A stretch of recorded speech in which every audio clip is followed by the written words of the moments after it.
بسم اللہ الرحمن الرحیم۔ خلافت صدیقی رضی اللہ عنہ کا آخری درس۔ بسم اللہ الرحمن الرحیم۔ عریضہ بعالی جناب عبداللہ خلیفہ رسول اللہ صلی اللہ علیہ وسلم از جانبی خالد بن ولید مخزومی حاکم شام۔ اما بعد، السلام علیکم۔ میں اس ذات گرامی کی حمد کرتا ہوں جس کے سوا کوئی معبود نہیں، اور ان کے نبی جناب محمد رسول اللہ صلی اللہ علیہ وسلم پر درود بھیجتا ہوں۔ ہمیں جنگ دمشق میں برابر دشمن کی طرف سے بہت زیادہ تکلیف اٹھانی پڑی، حتیٰ کہ باری تعالیٰ جل مجدہ نے ہماری نصرت اور مدد فرمائی، دشمن کو مقہور کیا۔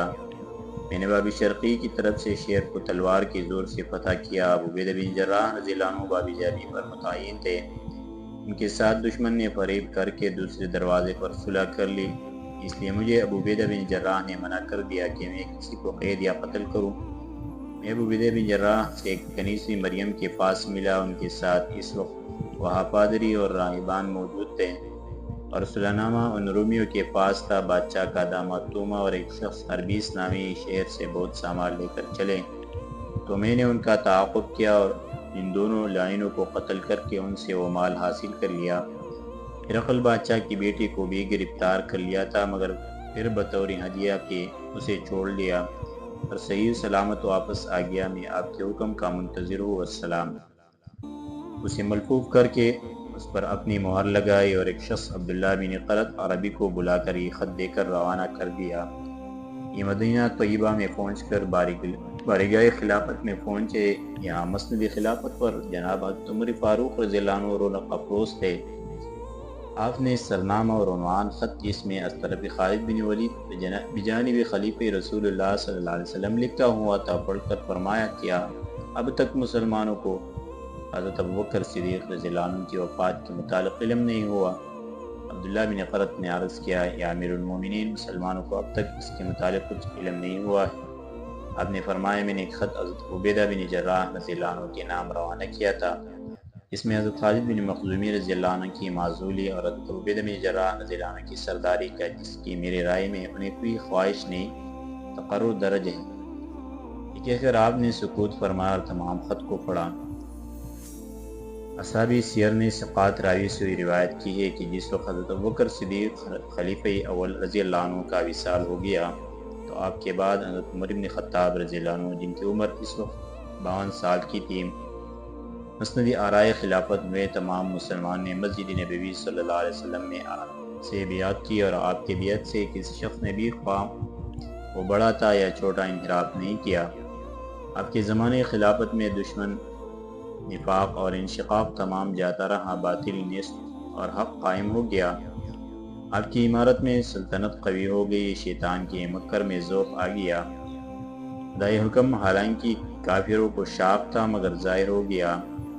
آپ اپنے زمانے خلافت عمارت میں فقراء کے ساتھ بیٹھے تھے، عام آدمیوں اور مسلمانوں کے ساتھ ترتب سے پیش آتے تھے، چھوٹوں سے رحم اور بڑوں کی توقیر فرماتے تھے، یتیموں پر مہربانی اور مظلوموں کے ساتھ ایسا انصاف کرتے تھے کہ حق ظاہر ہو جاتا تھا، اور اللہ تبارک و تعالیٰ کی کسی کام میں آپ کسی ملامت کرنے والے کی ملامت سے نہیں ڈرتے تھے۔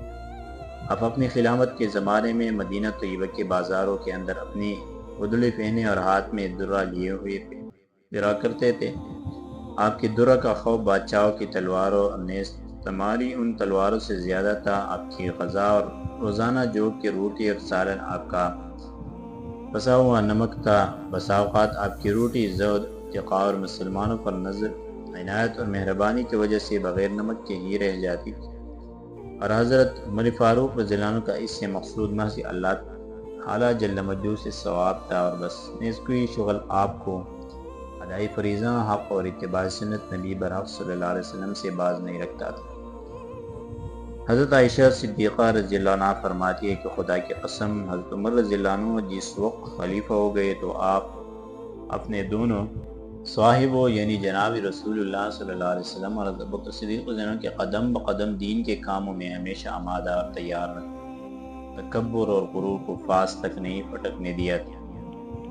آپ کو جو کہ روٹی اور نمک نے جلا کر رکھ دیا تھا، یعنی آپ بہت زیادہ ضعیف ہو گئے تھے۔ زیت اور خشک چوہاروں نے آپ کو بہت نقصان دیا تھا، کبھی کبھی آپ تھوڑا سا بھی کیا لیتے تھے اور فرمایا کرتے تھے کہ جو نمک اور زیت کا کھانا اور بھوکا رہنا اس سے زیادہ آسان ہے کہ کل کو آگ میں ڈالا جائے گا، جس میں نہ کبھی آدمی مرے گا اور نہ آرام پائے گا، اور جس کی گہرائی بہت زیادہ عذاب سخت اور پانی پہ ہے۔ آپ حالانکہ طلب نہیں کرتے تھے اور نہ اجازت ہی دیتے تھے، مگر لشکر کے لشکر آپ کے پاس آپ کے زمانے خلافت میں چلے آتے تھے۔ آپ نے لشکروں کو بھیجا، فتوحات کے شہروں کو آباد فرمایا، اور عذاب دوزخ سے آپ بہت زیادہ ڈرتے تھے رضی اللہ عنہ۔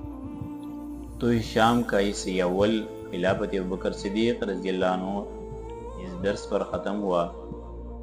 تقریباً 37 ایپیسوڈ میں اول حصہ مکمل ہوا۔ انشاءاللہ اس کے بعد خلافت عمر فاروق رضی اللہ عنہ کا ذکر کریں گے۔ انشاءاللہ آپ لوگ بھی ہمارے ساتھ رہے، ویڈیوز کو آگے شیئر کریں اور چینل کو ضرور سبسکرائب کریں۔